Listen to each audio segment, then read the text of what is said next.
Video tips. We're going to talk about just real fast. It's only going to be a few minutes, and it's very simple. I know you might be thinking that was very simple, but it'll add a lot to your videos if you're doing them on your own.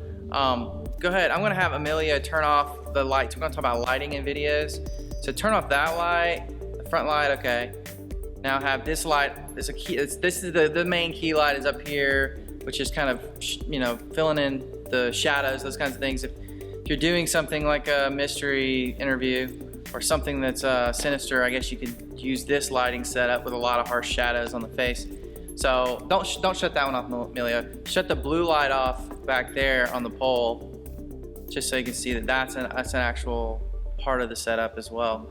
So if you go into a space like we're at a church today in Winter Park, Florida. So the blue light back there that he just turned off, that's not part of this church. When I got here, I was like, I really like to feature that architecture behind the subject just because it's more interesting. So go ahead and turn it back on, Amelia.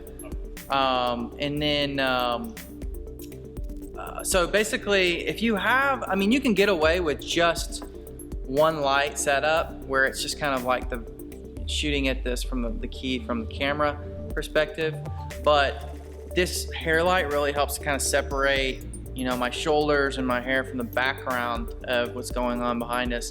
And then if you've got just kind of like a blank wall behind you and you don't have anything interesting, like the architecture in here is very beautiful, you could just simply shine a light on a wall and it'll make like kind of this radial gradient kind of a look to it, and that'll add a lot of interest just in and of itself. So just throwing up a quick light on the back wall, a quick light in the front, go ahead and turn that one back on. And so you can kind of see the difference between what a good lighting setup, and it doesn't have to be expensive lights either. It could be can lights that you attach to the top of your car while you're working on your car. It doesn't have to be anything elaborate, just something that shines light. I've used cell phone lights in certain setups to help light a particular subject or whatever. So just get creative. Use things that you might, flashlight would work. So just try to get creative on what you're trying to do. And then if you want to go a step further, you can do what's called volumetric lighting, and that's where you put mist and stuff in the air,